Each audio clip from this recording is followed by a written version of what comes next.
জামিয়া কারিমিয়া মহিলা মাদ্রাসার স্বনামধন্য প্রতিষ্ঠাতা মুহতামিম জামিয়াতুর রহমান গাজীপুরের স্বনামধন্য শেখুল হাদিস বিশিষ্ট আলেম মুফতি আনোয়ার শাহ বয়ান পেশ করছেন মুফতি আনোয়ার শাহ হাফিজাহুল্লাহ।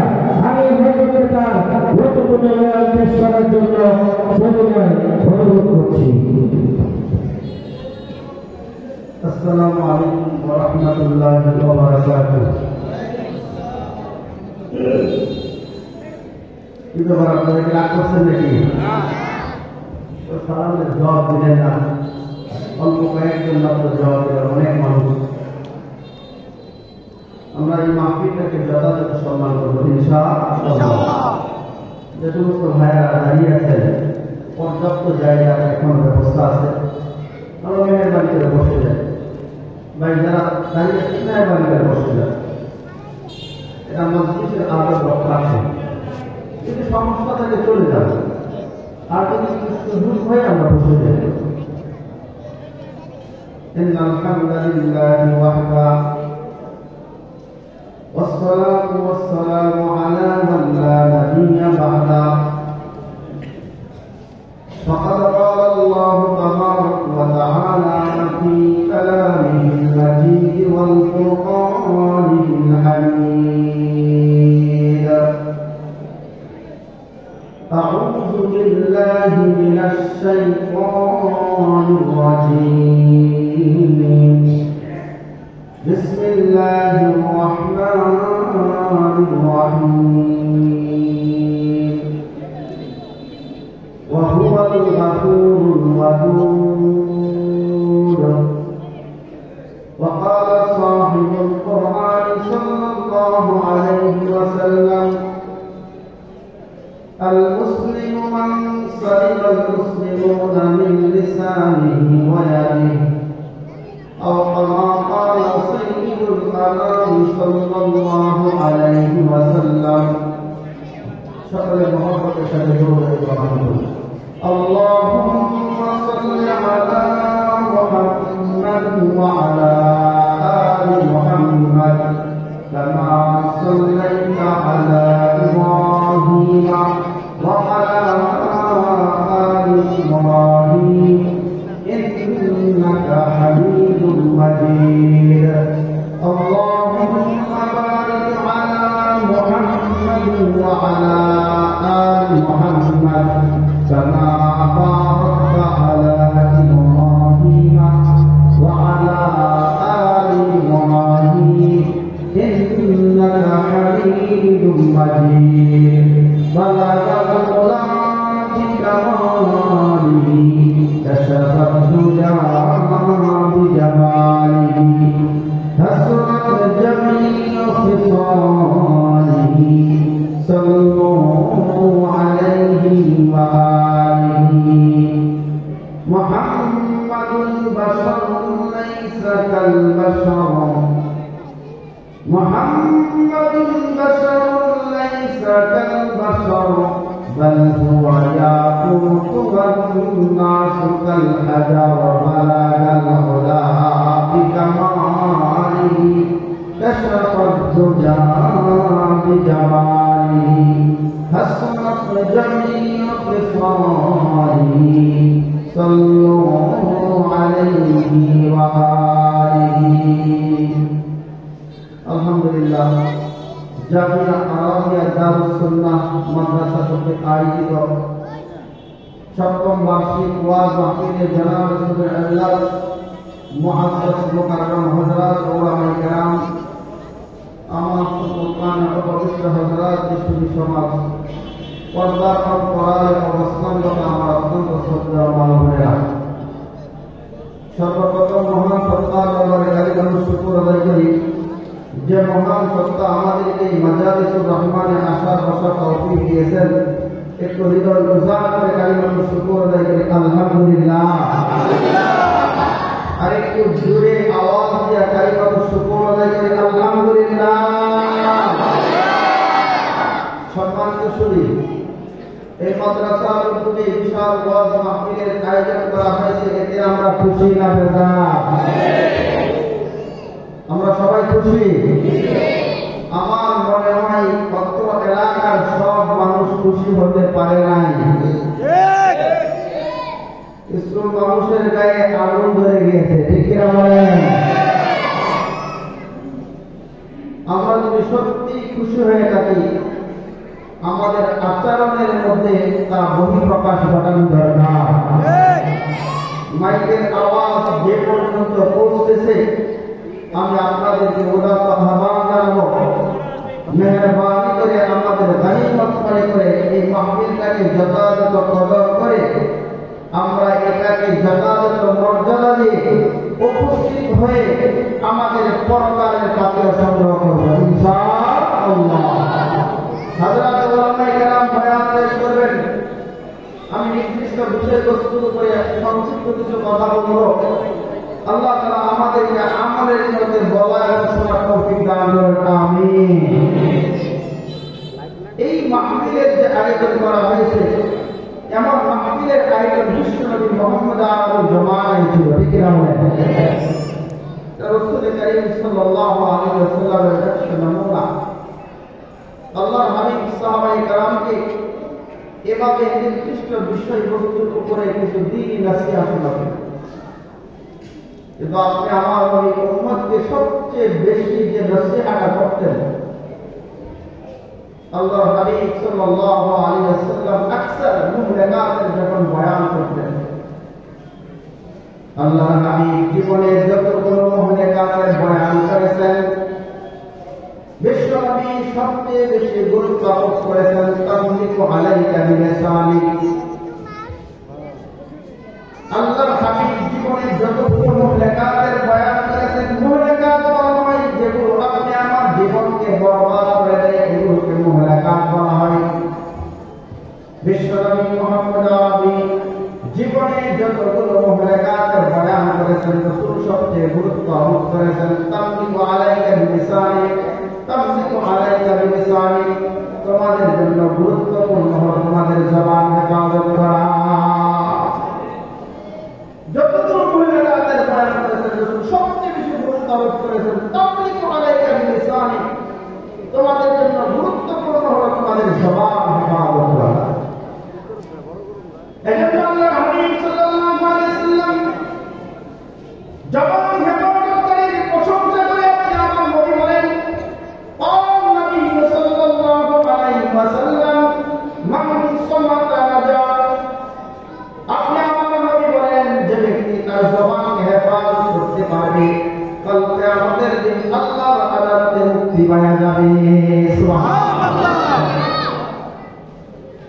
অপর এক হাদিসের মধ্যে আছে, আপনি আমার নবী বলেন, قال النبي صلى الله عليه وسلم من كان يؤمن بالله واليوم الآخر فليقل خيرا أو ليصمت أو كما قال عليه الصلاة والسلام। আপনি আমার নবী বলেন, যে ব্যক্তি আল্লাহ এবং পরকালকে বিশ্বাস করে, فليقل خيرا أو ليصمت, সে যদি কোনো কথা বলতে চায় ভালো কথা বলবে, فليقل خيرا, যদি কোনো কথা বলতে চায় ভালো কথা বলবে, আও লিয়াসমুত, অন্যথায় চুপ থাকবে। সুবহানাল্লাহ।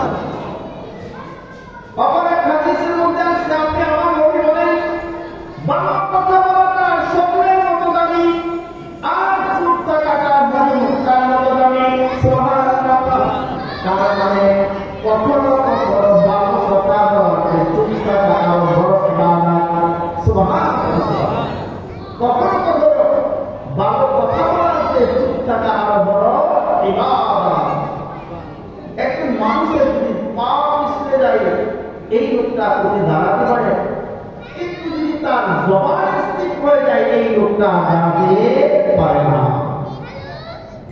এজন্য বিশ্বনবী মুহাম্মদ আরবি সাল্লাল্লাহু আলাইহি ওয়াসাল্লাম প্রকৃত মুসলমানের সংজ্ঞা দিতে গিয়ে বলেন, আল মুসলিমু মান সালিমাল মুসলিমুনা মিন লিসানিহি ওয়া ইয়াদিহি। তোমাদের মধ্যে প্রকৃত মুসলমান ওই ব্যক্তি যার হাত এবং জবান থেকে অপর মুসলমান নিরাপদ। আপনার হাত দ্বারা যদি কোনো মুসলমান আঘাত প্রাপ্ত হয়, আপনার জবান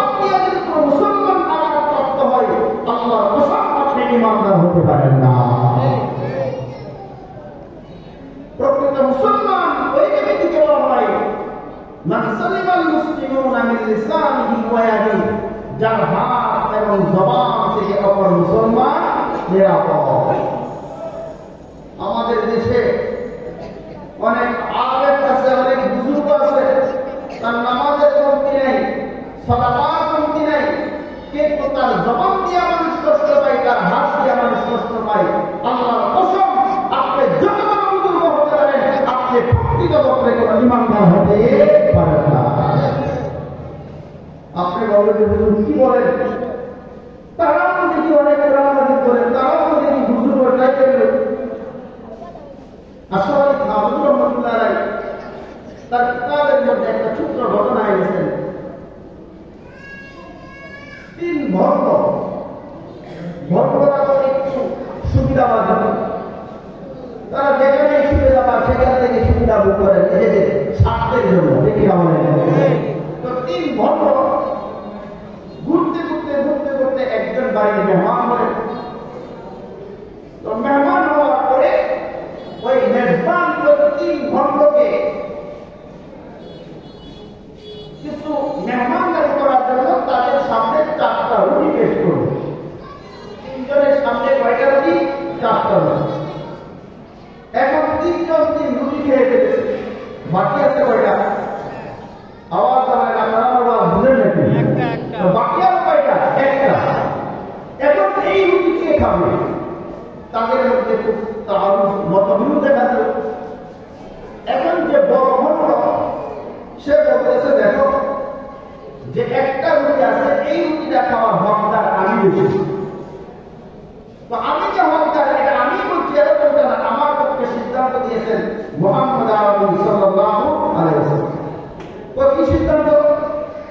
আল্লাহর হাবিব বলছেন, ক্বালা নবী সাল্লাল্লাহু আলাইহি ওয়াসাল্লাম, মান লাম ইউকাব্বির কাবীরানা ফালাইসা মিন্না।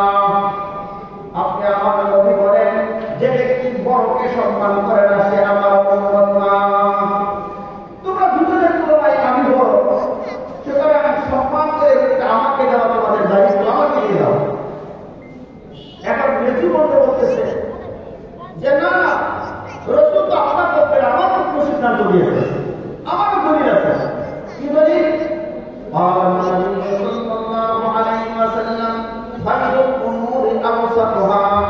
আল্লাহ নবী বলেন, উত্তম। আপনি বলেন বড়, সে ছোট, আমি বললাম মধ্যম, আমি উত্তম, সুতরাং রুটি খাওয়ার হকদার আমি বেশি। এখন ছোট বড়রা বলতেছে যে না, দলিল তো আমার পক্ষে আছে। আল্লাহ হাবিব কি বলছেন?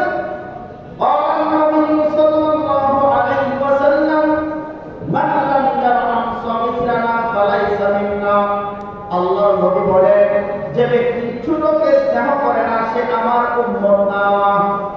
আপনারা দুজন বড় আর আমি ছোট, আমাকে সম্মান স্নেহ করার জন্য রাসূল বলছেন, সুতরাং রুটি খাওয়ার হকদার আমি বেশি। এখন বড় ভণ্ড বলতেছে, এই সব দলিল 1400 বছর আগে, রুটি খেতে হইলে নতুন দলিল লাগবে। নতুন দলিল কি? তো আমরা সবাই ঘুমিয়ে যাই, যে সবচেয়ে ভালো স্বপ্ন দেখতে সেই রুটি খাবো। ঠিক আছে, তাহলে ঘুমাও। আপনার চোখে কি ঘুম আছে? আওয়াজ ঘুম আছে? কার মনে কত শয়তানি, এটাই তাদের মনের ভাবনা, এটাই উদ্দেশ্য। ঘুমায় ঘুমায় শয়তানি শুরু করছে। কিছুক্ষণ ঘুমানোর পরে বড় ঘটনা সবাইকে জায়গায় দিল, উঠো সবাই। এখন বড় ঘটনা বলতেছে, শোনো, আমি স্বপ্নে দেখলাম আমার কাছে জিবরাইল আছে। তো জিবরাইল আইসা তার পাখার উপরে বড় করে আমাকে একবারে বাইতুল্লাহ নিয়ে গেল। আমি বাইতুল্লাহ শুধু জানতে গেলাম, রাসূলের রওজায় আখার পাশে নিয়ে গেল, রাসূলের রওজা দিয়ে গেলাম, এরপরে পাখার উপরে বড় করে আমার এখানে রেখে গেছে। বলো তো আমার স্বপ্নটা খুব সুন্দর না? আমার সুন্দরী তো, তাহলে কিন্তু হকদার আমি আমাকে জানো। এখন মেজু বন্ধ বলতেছে, উস্তাদ রাখেন, জিবরাইল আপনারে এটা আমার কাছে আসে, আয়েশা আপনাকে যা করাইছে আমাকেও সব করাইছে, করানোর পরে আমাকে একবারে আজকে আজিম নিয়ে গেছে।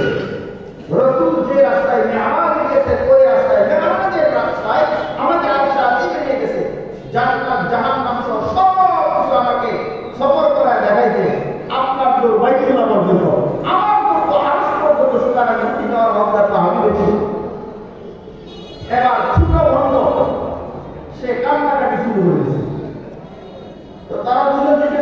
ব্যাপার কাগজ কেন?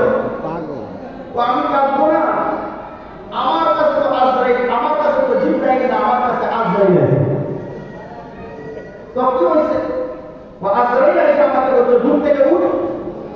তো আমি ঘুম থেকে উঠলাম, আমাকে বলছে রুটির কাছে যা। তো আমি ভয় পেয়ে গেছি, কি করবো, আমি রুটির কাছে গেছি। তো বলছে রুটি খা, আমি তো খাই না। বিশাল বড় একটা লাঠি দেখাইছে, তা খাইলে দিব একবার। তো কি করবো, আমি ভয় পেয়ে রুটি খেয়ে গেছি। তারা দুজন বলতেছে আগে রুটি খাইছো, আমাদেরকে ডাক দিবি না? ও ডাকতে ডাকতে তোমার ঘর বাইরে গেছে, আমাকে তো বাইরে লাগছে, সে বাচ্চা দিতে গেছে। সম্মানিত সুধী, আসসালামু আলাইকুম রহমতুল্লাহ। এই ঘটনা থেকে যদিও আমরা একটু হেসেছি, তিনি আল্লাহর হাদিসে 3টা হাদিস বর্ণনা করেছেন। এই 3টা হাদিস বিশুদ্ধ হাদিস, তার মধ্যে কোনো সন্দেহ নাই। কিন্তু বিশ্ব নবী সাল্লাল্লাহু আলাইহি ওয়াসাল্লাম এই হাদিসগুলোর স্বার্থের জন্য রুটি খাওয়ার জন্য ব্যবহার করেন নাই। ঠিক কি বলেন? আমাদের সমাজের মধ্যে এমন কিছু ভণ্ড প্রকৃতির লোক আছে, যাদের কাছে কিছু কোরআন হাদিস আছে, তারা কোরআন হাদিস নিজের স্বার্থের জন্য ব্যবহার করে। ঠিক কি বলেন? যাদের হাতে টঙ্গির রেস্তোরাঁ বাইরে, যাদের হাত হাতে রাখতে হয়, তারা পাখিও হতে পারে, তারা কোরআন হাদিসের কিছু দায়িত্ব হতে পারে। কিন্তু এই সমস্ত কোরআন হাদিস নিজের স্বার্থের জন্য তারা ব্যবহার করে। ঠিক কি বলেন? নিজের স্বার্থের জন্য তারা ব্যবহার করে। আমাদের সতর্ক থাকতে হবে, আল্লাহর হাবিব এই হাদিসগুলি নিজের স্বার্থের জন্য ব্যবহার করেন নাই। ঠিক কি বলেন? এজন্য আপনি আমার নবী বলেন, قال النبي صلى الله عليه وسلم المسلم من سلم المسلمون من لسانه ويده। আল্লাহর হাবিব বলেন, তোমাদের মধ্যে প্রকৃত মুসলমান ওই ব্যক্তি যার হাত থেকে যার জবান এবং হাত থেকে অপর মুসলমান নিরাপদ। মান সালিমাল মুসলিমুনা মিন লিসানিহি ওয়া ইয়াদিহি, যার হাত এবং জবান থেকে অপর মুসলমান নিরাপদ, এই লোকটাই প্রকৃত মুসলমান। সুবহানাল্লাহ। এজন্য আপনি আমার নবী অপর এক হাদিসের মধ্যে বলেন, قال النبي صلى الله عليه وسلم من كان يؤمن بالله واليوم الآخر من كان يؤمن بالله واليوم الآخر فليقل خيرا أو ليصمت।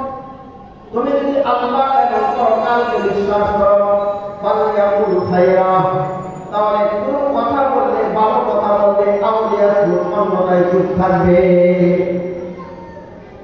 অপর এক হাদিসের মধ্যে আসছে, আপনি আমার নবী বলেন, মান ইয়াতাল্লি মা বাইনা লিহিয়াইহি ওয়া মা বাইনা রিজলাইহি আল্লাহুল জান্নাহ, আও কামা ক্বালা আলাইহিস সালাতু ওয়াস সালাম।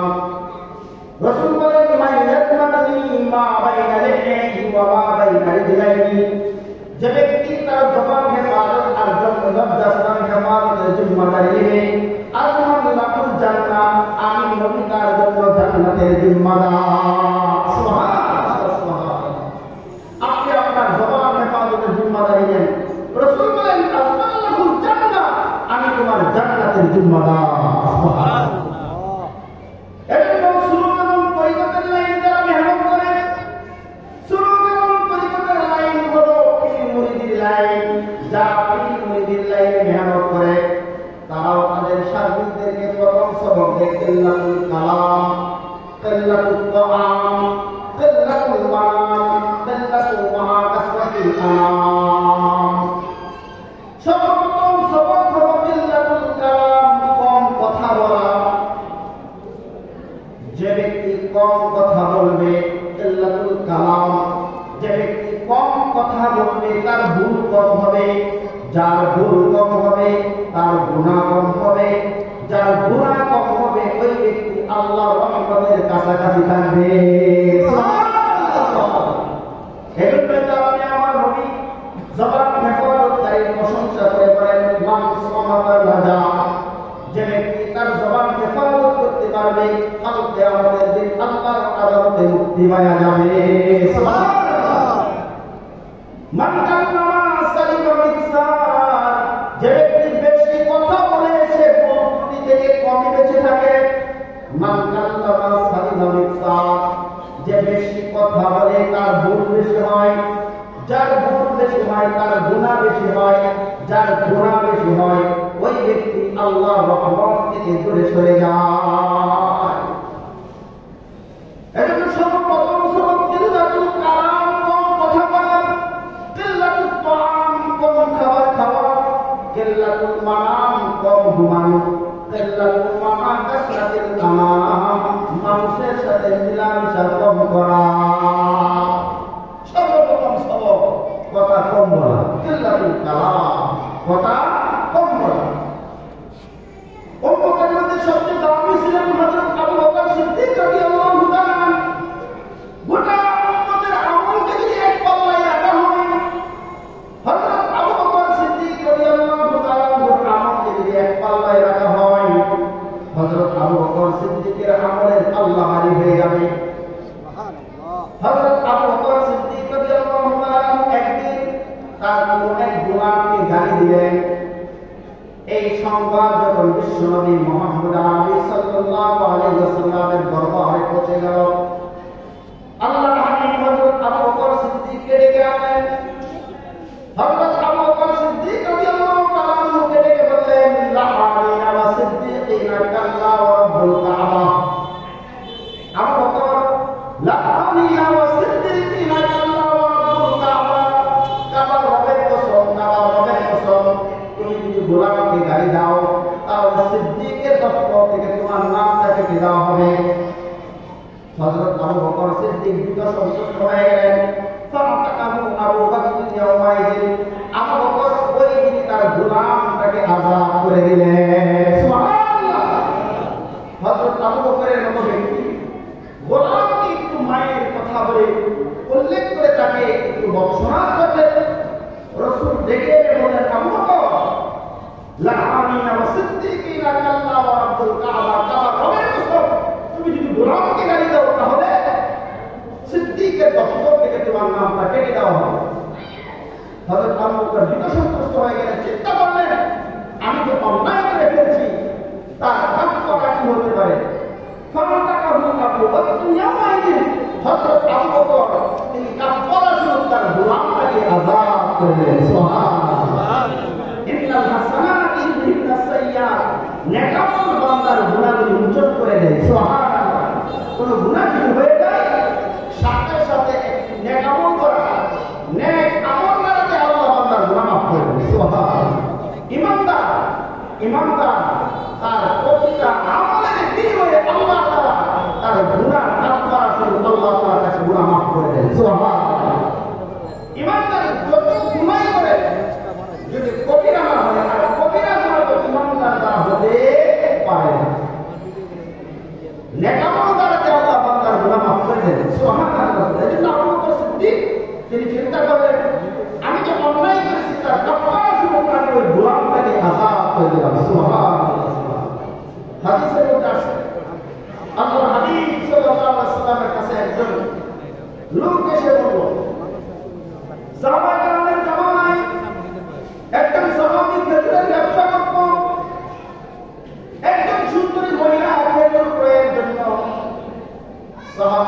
খেজুর ক্রয়ের জন্য বের হলো। দোকানি সাহাবী আল্লাহর নবী জিজ্ঞেস করলো, আপনার দোকানে ভালো খেজুর আছে? বলল, হ্যাঁ আছে। শয়তান তাকে ধোঁকা দিল। বলল, ভালো খেজুর যদি ক্রয় করতে চাও পিছনে চলে যাও। ওই সময় মারামারি না বুঝে পিছনে চলে গেল।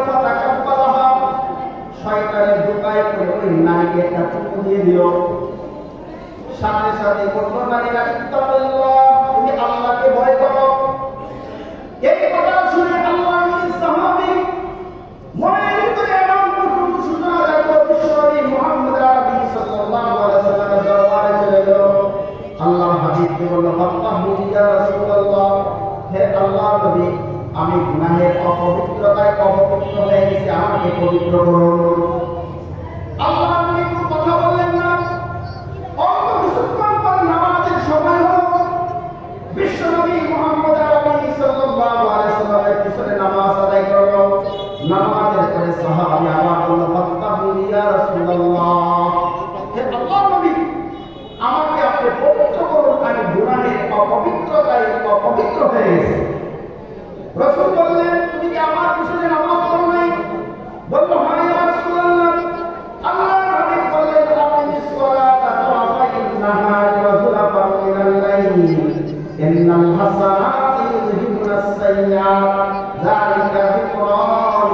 শাকিরিন। গুনাহ করার পরে তোমরা যখন পুণ্যের কাজ করে ফেলবে, এই পুণ্যের কাজটা তোমার গুনাহের কাফারা হয়ে যাবে। বলেন সুবহানাল্লাহ সুবহানাল্লাহ। এখন একটা প্রশ্ন থাকতে পারে, পরনারীকে তো দেখাই যায় না, কিন্তু তিনি তো কবিরা গুনাহ করেন না, শুধু দেখেনি না, বরং আরো কিছু অশ্লীল কাজ করেছেন। ঠিক না বলেন? আর হযরত ইমাম গাজ্জালী রাহমাতুল্লাহ আলাইহি কবিরা এবং সগীরা গুনাহের মধ্যে একটা সংজ্ঞা দিয়েছেন। কোন ব্যক্তি যদি গুনাহ করার পরে তার ভিতরে অনুশোচনা চলে আসে, কেমন অনুশোচনা যাচ্ছে, গুনাহ করার শুধু ইত্তাকুল্লাহ বলতে আল্লাহকে ভয় করো, এই কথা শোনা মুহূর্তেই আল্লাহ হাবিবের দরবারে চলে গেছে। বলেন সুবহানাল্লাহ। সর্বোচ্চ অনুশোচনা চলে আসে। একজন ব্যক্তি গুনাহ করার পরে যখন তার ভিতরে অনুশোচনা চলে আসে, তখন কবিরা গুনাহটা সগীরা হয়ে যায়, আর সগীরা গুনাহ আল্লাহ তাআলা নেকামত মাফ করে দেন। সুবহানাল্লাহ। আর যদি ছোট গুনাহ দাম্ভিকতার সাথে করে, অহংকারের সাথে করে, এই ছোট গুনাহটাও কবিরা হয়ে যায়। তাহলে অনুশোচনা যদি চলে আসে, আর লম্বা হাদিস আছে আল্লাহর হাবিব সাল্লাল্লাহু আলাইহি ওয়াসাল্লামের কাছে একজন নারী এসে বলে, ইয়া রাসূলুল্লাহ, আমি তো জিনা করে ফেলেছি। রাসূল কোনো কথা বললেন না। সন্তান প্রসব করে তারপরে আসবে, সন্তান প্রসব করার পরে রাসূলের দরবারে আসলে, ইয়া রাসূলুল্লাহ, আমি সন্তান প্রসব করার পরে আসলাম, আমাকে পবিত্র করুন। রাসূল বললেন, তুমি সন্তান লালন পালন করো, যখন সে বাহিরের খাবার খেতে পারে তারপর নিয়ে আসবে। আবার নিয়ে গেল, যখন বাচ্চাটা বাহিরের খাবার খেতে পারে, একটা খেজুর বাচ্চার হাতে দিয়ে বলল, ইয়া রাসূলুল্লাহ, এই যে দেখেন আমার সন্তান এখন বাহিরের খাবার খেতে পারে। লম্বা ঘটনা। আল্লাহর হাবিব সাল্লাল্লাহু আলাইহি ওয়াসাল্লাম নির্দেশ দিলেন, তাকে এই কবর পর্যন্ত মাটির মধ্যে পুঁতে এক করে পাথর নিক্ষেপ করে তাকে নিঃশেষ করে দাও। যখন এইভাবে পাথর নিক্ষেপ করা হইতেছে, তার গায়ে থেকে একটু রক্তের ছিটা একজনের গায়ে লেগেছে। সে বৎসরাত করে বললাম, জিনাকারী রক্ত আমার গায়ে লেগে গিয়েছে। আল্লাহর হাবিব সাল্লাল্লাহু আলাইহি ওয়াসাল্লাম বললেন, তোমরা তাকে বৎসরাত করো না। এই নারীটা এমন তওবা করেছে, তার তওবা যদি পুরো মদিনাবাসীর মধ্যে বিভক্ত করে দেওয়া হয়, সকলের নাজাতের জন্য যথেষ্ট হয়ে যাবে। বলেন সুবহানাল্লাহ। অনুশোচনা, অনুশোচনা যদি চলে আসে, তো কবিরা গুনাহটাও কি হয়ে যাবে? সগীরা হয়ে যাবে। বুখারী শরীফের একটা হাদিস আছে, লম্বা হাদিস, আমরা জানি একজন 99টা খুন করছে। 99টা খুনের পরে তার ভিতরে অনুশোচনা যাচ্ছে, কিভাবে এই পথ থেকে ফিরে আসতে পারে। এই লোকটা একজন খ্রিস্টান একজন পুরোহিতের কাছে গেল, গিয়ে বলছে, আমি তো 99টা খুন করে ফেলেছি, আমার জন্য তওবার রাস্তা খোলা আছে কিনা। ওই খ্রিস্টান পুরোহিত তাকে বলল, তোমার জন্য তো আমি তওবার কোন রাস্তা খোলাবে কিনা। এই লোকটা ক্ষিপ্ত হয়ে তাকেও হত্যা করে ফেলল।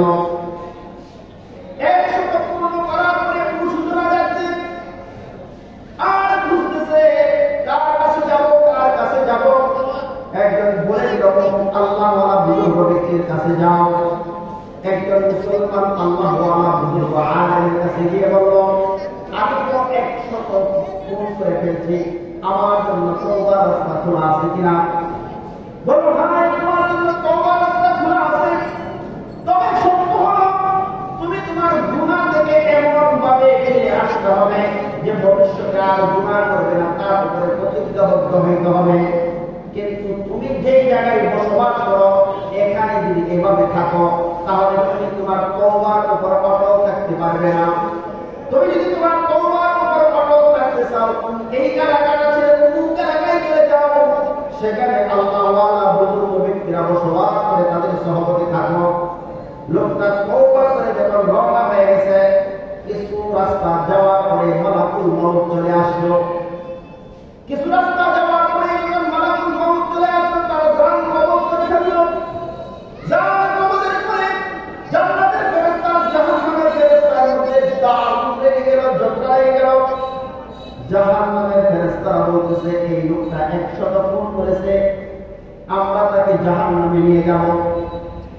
আর জান্নাতের ফেরেশতা বলতেছে, ইন্নামাল আমালু বিখাওয়াতিম, যার শেষ হলো তার সব ভালো। এই লোকটা তওবা করেছে, আল্লাহ তাআলা তার তওবা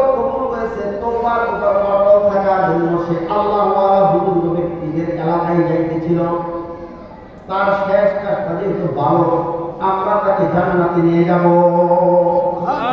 বলেন এই অবস্থাটা আল্লাহ তাআলা দেখতেছেন কিনা? আওয়াজ আল্লাহ দেখতেছেন কিনা? আরশের মালিক আল্লাহ জিবরাইল আমিনকে পাঠালেন, যাও জিবরাইল তুমি সিদ্ধান্ত দিয়ে দাও। জিবরাইল আলাইহিস সালাম এসে সিদ্ধান্ত দিলেন, এই লোকটা যে এলাকা যাইতেছিল মেপে দেখো সে কম গেছে না বেশি গেছে। বলেন সুবহানাল্লাহ। বুখারীর মধ্যে একটা বর্ণনা আছে, এই লোকের সর্বশেষ কাজটা আল্লাহর কাছে বড় পছন্দ হয়েছে। সুবহানাল্লাহ।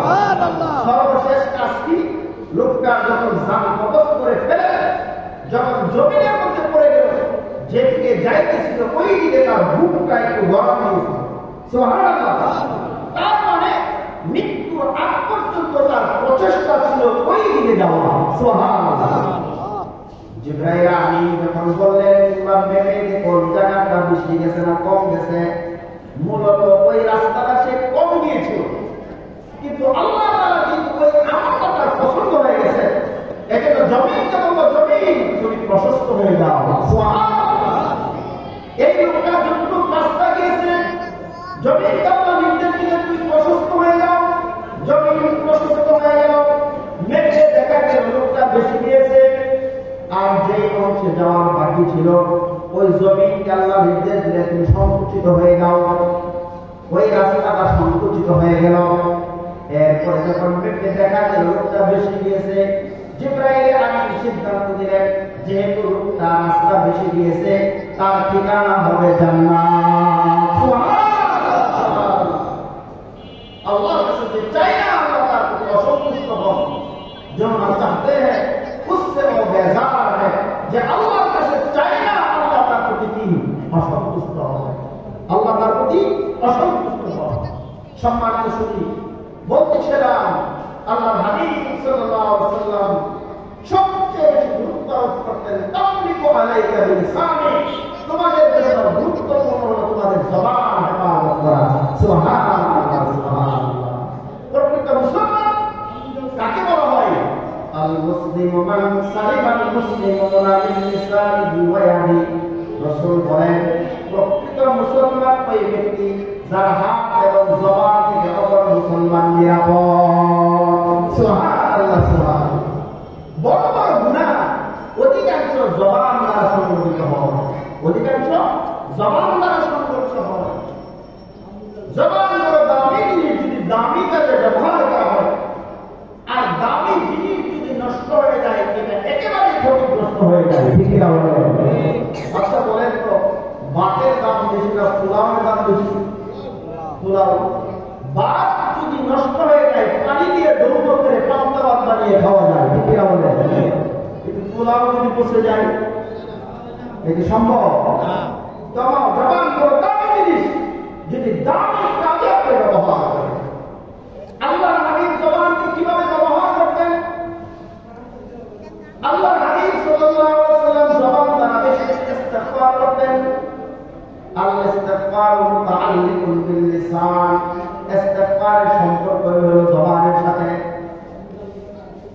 আল্লাহর হাবিব ইন্তেকালের 50 দিন আগে আয়াতে কারিমা নাযিল হলো, ফাসাব্বিহ বিহামদি রাব্বিকা ওয়াস্তাগফির ইন্নাহু কানা তাওয়াবা। রাসূলের ইন্তেকালের 50 দিন আগে এই আয়াতে কারিমা নাযিল হয়েছে। আম্মা জান আয়েশা বলেন এই আয়াতে কারিমা নাযিল হওয়ার পরে আমি রাসূলের দৃষ্টি কখনো একত্রিত অবস্থায় দেখি নাই। আল্লাহর হাবিব সদা সর্বদাই জবান দিয়ে ইস্তিগফার আর আল্লাহর তাসবিহ করতেন। সুবহানাল্লাহ সুবহানাল্লাহ। রাসূল জবান দিয়ে বলতে থাকবেন সুবহানাকাল্লাহুম্মা ওয়া বিহামদিকা আস্তাগফিরুকা ওয়া আতুবু ইলাইক। সুবহানাকাল্লাহুম্মা ওয়া বিহামদিকা আস্তাগফিরুকা ওয়া আতুবু ইলাইক। রাসূল এক মুহূর্তের জন্য জবানকে একত্রিত রাখতেন না, সব সময় জবান দিয়ে রাসূল তওবা এবং ইস্তিগফার করতেই থাকতেন। সুবহানাল্লাহ সুবহানাল্লাহ। আপনারা কি বলেন রাসূলের কি কোনো গুনাহ ছিল? আওয়াজ করেন না। বেদম মাসুম ছিলেন, রাসূলের কোনো গুনাহ ছিল না। এতটা সত্ত্বেও রাসূলকে বেশি বেশি ইস্তিগফার করার নির্দেশ কেন আল্লাহ তাআলা দিলেন? প্রথম কারণ হলো তা'লিমান লিল উম্মতি, উম্মতকে শিক্ষা দেওয়ার জন্য। আল্লাহর হাবিব তো গোটা জাতির জন্য শিক্ষক ছিলেন। মুআল্লিমান লিতুতাম্মিমা মাকারিমাল আখলাক। আল্লাহ তাআলা আমাকে গোটা জাতির শিক্ষক বানিয়ে পাঠাইছেন। সুবহানাল্লাহ। বলেন কোন আদর্শ শিক্ষক যদি একটা কাজ দৈনিক কমপক্ষে 100 বার করে, আদর্শ শিক্ষকের ওই আদর্শ ছাত্র ওই কাজটা কত বেশি করা দরকার। সুবহানাল্লাহ। কত বেশি করা দরকার। এখানে এক নম্বর কারণ হলো তালিমান লিল উম্মতি, উম্মতকে শিক্ষা দেওয়ার জন্য রাসূল বেশি বেশি ইস্তেগফার করতেন। দুই নম্বর আরেকটা কারণ হলো আল্লাহর নবী গায়রে ইখতিয়ারে কিছু গুনাহ করছেন। গুনাহ মানে আল্লাহ তাআলা তার রাসূলকে ইচ্ছাকৃতভাবে উম্মতের উপকারের জন্য কিছু ভুল করাইছেন। যেমন হাদিসের মধ্যে আছে বাদা সাওয়াল জোহর অথবা আসরের নামাজ কয় রাকাত? 4 রাকাত। কিন্তু রাসূল পড়লেন 2 রাকাত। কয় রাকাত পড়লেন? 2 রাকাত। মন একবারে রাসূলের খারাপ, মসজিদের চৌকাঠের মধ্যে হাত রেখে রাসূল দাঁড়িয়ে আছেন। দ্রুতগামী মুসল্লিরা মসজিদ থেকে দ্রুত বের হয়ে যাচ্ছে, কিন্তু আল্লাহর হাবিব 4 রাকাতের জায়গায় যে 2 রাকাত করেছেন, কোন সাহাবায়ে কেরাম রুকনা দেওয়ার সাহস পাইছে না। সুবহানাল্লাহ। আল্লাহর হাবিব সাল্লাল্লাহু আলাইহি ওয়াসাল্লামকে রুকনা দিতে এমন সাহস কারো ছিল না। নবী করিম সাল্লাল্লাহু আলাইহি ওয়াসাল্লাম বলেন যে আল্লাহ তাআলা আমাকে সাহায্য করেছেন মাসিরাতা শাহরাইন। কোন শত্রু যদি আমার উপরে আক্রমণ করতে চায়, 2 মাসের রাস্তার দূর থেকে আল্লাহ তার অন্তরে ভয় সৃষ্টি করে দেয়। সুবহানাল্লাহ। কোন শত্রু আক্রমণ করার আগে 2 মাসের রাস্তার দূরে থাকা অবস্থায় আল্লাহ তাআলা তার অন্তরে ভীতি প্রদর্শন করে দেন। সুবহানাল্লাহ। একটা ঘটনা আছে, আবু জেহেলের কাছে এক ব্যবসায়ী কিছু টাকা পয়সা পাওয়া ছিল। এখন সে আবু জেহেলের কাছ থেকে তার পাওনা পরিশোধ করতে পারছে না। লোকটা বড় ক্ষতিগ্রস্ত, তার পরিবার অশান্তির মধ্যে আছে। এই লোকটা নিয়ত করলো আজকে যেভাবেই হোক আবু জেহেলের কাছ থেকে আমার টাকা পরিশোধ করার চেষ্টা করবে। তো এই লোকটা পেরেশানি নিয়ে হাতিমে কাবার সামনে আসছে। আয়েশা দেখে বিশ্বনবী মুহাম্মদ আরবি নামাজ পড়তেছেন। বলে সুবহানাল্লাহ। এখন এই লোকটা তো কাউকে চিনে না, এলাকার কিছু নেতৃস্থানীয় ব্যক্তিকে তালাশ করতেছে, কারণ কোন নেতা যদি তার টাকাটা পরিশোধ করে দেবে। তো দেখতেছে কাবার চত্বরে কিছু মানুষ আড্ডাবাজি করতেছে। আমাদের দেশেও দেখবেন না কিছু বকাটে, কিছু হুমরা সুমরা আছে, এলাকার মধ্যে শুধু মাস্তানি করে বেড়ায়। ঠিক কি আমাদের? তো এমন কিছু বকাটেদেরকে দেখে বলবো, আচ্ছা ভাই আপনারা কি আবু জাহেলকে চিনেন? তো বললো হ্যাঁ চিনি তো। ভাই আবু জাহেলের কাছে তো আমার অনেক টাকা পাওয়া আমাকে দিতেছে না, আপনারা মেহেরবানি করে আমার টাকাটা যদি তার কাছ থেকে উসুল করে দিতেন। এখন হুমরা সুমরারা তারা কয়েকজন একসাথে পরামর্শ করলো, আচ্ছা একটা গেম খেলানো যায়, তামাশা করা যায়। তো কি তামাশা? আমরা বলে দিব যে মুহাম্মদ আরবি তার সাথে আবু জাহেলের সম্পর্ক ভালো, সে আপনার টাকা পরিশোধ তার কাছ থেকে ওসুল করে দিতে পারবে। আর রাসূল যখন আবু জাহেলের কাছে টাকা পরিশোধের জন্য যাবে, তো তাদের মধ্যে একটা গন্ডগোল লেগে যাবে। তখন আমরা চতুর্দিক থেকে মুহাম্মদ আরবিকে পাথর লিখতে শুরু করব। এই কথা বলে মুহাম্মদ আরবি সাল্লাল্লাহু আলাইহি ওয়াসাল্লামকে দেখায় দিল যে এই যে মুহাম্মদ আরবির সাথে তার সম্পর্ক ভালো, আপনি তার কাছে গিয়ে বলেন, তিনি আপনার কাছে তিনি কি করবেন? আবু জাহেলের কাছ থেকে আপনার টাকা ওসুল করে দিবেন। আচ্ছা বলেন, রাসূলের সাথে কি আবু জাহেলের সম্পর্ক ভালো? আমার বলেন ভালো। উদ্দেশ্য হলো একটা গন্ডগোল লাগানো। উদ্দেশ্য হলো কি? একটা গন্ডগোল লাগানো। এই লোকটা বুঝতে পারে নাই রাসূল কারীম সাল্লাল্লাহু আলাইহি ওয়াসাল্লাম নামাজ শেষ করলেন। নামাজের পরে আল্লাহ হাবিবকে বললেন যে আমি একজন ব্যবসায়ী অনেক দূর থেকে এসেছি। মুহাম্মদ আরবি সাল্লাল্লাহু আলাইহি ওয়াসাল্লাম ছিলেন দয়ার সাগর। আল্লাহর হাবিবের সামনে বললেন, ইয়া রাসূলুল্লাহ, আমি তো আপনাকে ভালোভাবে আগে চিনি নাই। আবু জাহেলের কাছে আমার অনেক পাওনা আছে, আমার পরিবার ক্ষতিগ্রস্তের মধ্যে, সে আমার টাকা পয়সা দিতেছে না। মেহেরবানি করে আপনি যদি টাকাটা আমার ওসুল করে দিলেন। শুনলাম আবু জাহেলের সাথে আপনার নাকি ভালো সম্পর্ক। রাসূল বললেন, কে বলল আমার সাথে ভালো সম্পর্ক? ওই যে দেখেন হাতিবে কাবার চত্বরে কিছু মানুষ বসে আছে, আমি তাদের কাছে গিয়েছিলাম, তারাই আপনার কাছে আমাকে পাঠিয়েছে। আল্লাহর হাবিব বিষয়টা বুঝতে পারলেন যে এরা তো একটা গন্ধফুল পাকানোর জন্য এই পন্থা অবলম্বন করছে, একটা গন্ধফুল সৃষ্টি করার জন্য। আল্লাহর হাবিব বললেন, ঠিক আছে, সমস্যা নাই। তারা যেহেতু আমাকে দেখিয়ে দিল, চলো আমি তোমার পাওনা তার কাছ থেকে উসুল করে দেব। নবী করিম সাল্লাল্লাহু আলাইহি ওয়াসাল্লাম ওই পাওনাদারকে সাথে নিয়ে আস্তে আস্তে রওনা করলেন। হাতিমে কাবার পাশে যে হুমরা সুমরা ছিল, তারাও এক একটা হাতির মধ্যে পাথর নিয়ে চুপি চুপি পিছন পিছন রওনা করে দিয়েছে। উদ্দেশ্য হলো আবু জাহেলের সাথে যখনই একটা গন্ডগোল বেড়ে যাবে, তারা চতুর্দিক থেকে আপনি আমার নবীর গায়ে পাথর নিক্ষেপ শুরু করে দেবে। আল্লাহ হাবিব সাল্লাল্লাহু আলাইহি ওয়াসাল্লাম আবু জাহেলের ঘরের দরজার সামনে গিয়ে আস্তে আস্তে দরজায় কড়াঘাত করলেন। আবু জাহেল খাবার খেতে বসতে চাইছিল, খাবার খাওয়ার প্রস্তুতি নিতেছিল।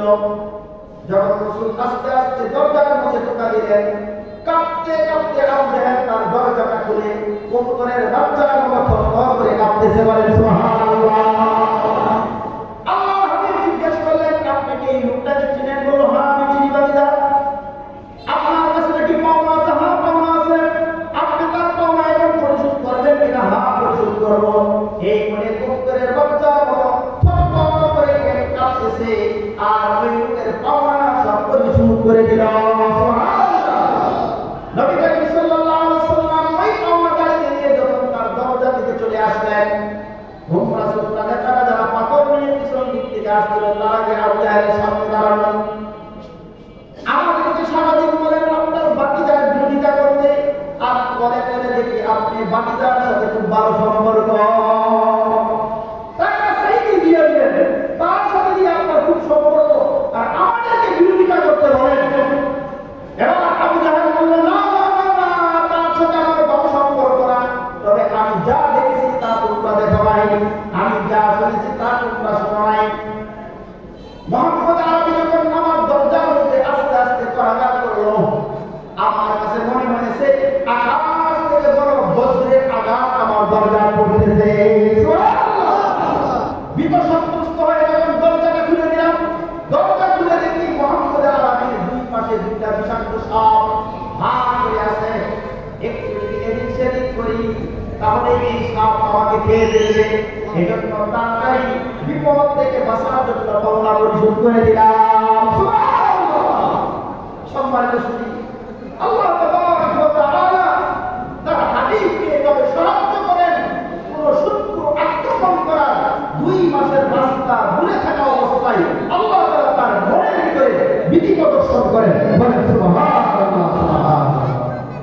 সম্মানিত সুধী, আল্লাহর হাবিব সাল্লাল্লাহু আলাইহি ওয়াসাল্লাম জোহর অথবা আসরের নামাজ 4 রাকাতের জায়গায় 2 রাকাত করলেন। দ্রুতগামী মুসল্লিরা দ্রুত বের হয়ে গেল, কেউ রাসূলকে লুকমা দেওয়ার সাহস পাচ্ছে না। তো সাহাবায়ে কেরামের মধ্যে একজনের নাম ছিল যুলইয়াদাইন অথবা খিরওয়া। যুলইয়াদাইন আয়েশা বলল, আসরাতুস সালাত আম নাসিকা ইয়া রাসূলুল্লাহ, হে আল্লাহর নবী, নামাজ কি আল্লাহ তাআলা কমিয়ে দিয়েছেন নাকি আপনি ভুলে গিয়েছেন? আল্লাহর হাবিব বললেন, কুল্লু যালিকা লাম ইয়াকুন, কোনটাই তো হয় না। নামাজ তো আমি ভুলেও যাই নাই, আল্লাহ তাআলা তো ভুলাইয়াও দেন নাই। অর্থাৎ আপনি আমার কাছে ভুলে গিয়েছেন এটা বলতে পারেন না। আল্লাহর হাবিব হযরত আবু বকর সিদ্দিক হযরত উমরকে বললেন, মান ক্বালা যুলইয়াদাইন, এই শুনছো যুলইয়াদাইন কি বলছে? আল্লাহর হাবিবকে বললেন, ইয়া রাসূলুল্লাহ, হ্যাঁ আপনি তো 4 রাকাতের জায়গা 2 রাকাত করেছেন। নবী করিম সাল্লাল্লাহু আলাইহি ওয়াসাল্লাম আবার সামনে গেলেন, সামনে গিয়ে 8 রাকাত নামাজ পড়লেন। তখনকার সময় নামাজের মধ্যে কথা বলাও জায়েজ ছিল। আবার 2 রাকাত নামাজ পড়ে ইসরাফায় সাউদ দিলেন। আল্লাহ তাবারক ওয়া তাআলা বলেন, হে নবী, পরিচ্ছাদিতভাবেও যেহেতু আপনি ভুল করেছেন, ফাসাব্বিহ বিহামদি রাব্বিকা ওয়াস্তাগফির ইন্নাহু কানা তাওয়াবা। আপনি আল্লাহর দরবারে তওবা ইস্তিগফার করেন, নিশ্চয়ই আল্লাহ আপনার তওবা কবুল করে নেবেন। বলে সুবহানাল্লাহ, সুবহানাল্লাহ। আল ইস্তিগফার মুতাআল্লিকুন বিল লিসান, ইস্তিগফারের সম্পর্ক হলো জবানের সাথে। জবানের সাথে ইস্তিগফার শব্দের শাব্দিক অর্থ হলো ডেকে ফেলা। কোন বান্দা যখন গুনাহ করে ফেলে, গুনাহ করার পরে যখন ইস্তেগফার করে, সেই রহমত দ্বারাতে আল্লাহ বান্দার গুনাহটাকে ডেকে আল্লাহ বান্দার গুনাহ মাফ করে দেন। বলে সুবহানাল্লাহ। এটা হলো ইস্তেগফার শব্দটা পবিত্র কোরআনে কারীমের 3 জায়গায় 3 ভাবে আসছে। এক জায়গায় আছে গাফিরুজ যামব, এক জায়গায় আছে গাফিরুজ যামব, আরেক জায়গায় আছে গাফফার, আরেক জায়গায় আছে গফুর। ইস্তেগফার শব্দটা পবিত্র কোরআনে কারীমের 3 জায়গায় 3 ভাবে আসছে। তার কারণটা কি? তার কারণ হলো মূলত গুনাহগার হলো 3 প্রকার। প্রথম শ্রেণীর গুনাহগারকে কোরআনে কারীমের ভাষায় জালিম বলা হয়। আরবিতে একটা কায়দা হলো কাসরাতুল মাবানি তাদুল্লু আলা কাসরাতুল মাআনি। কোন শব্দের মধ্যে যদি অক্ষর বেশি হয় তার অর্থটা ব্যাপক হয়।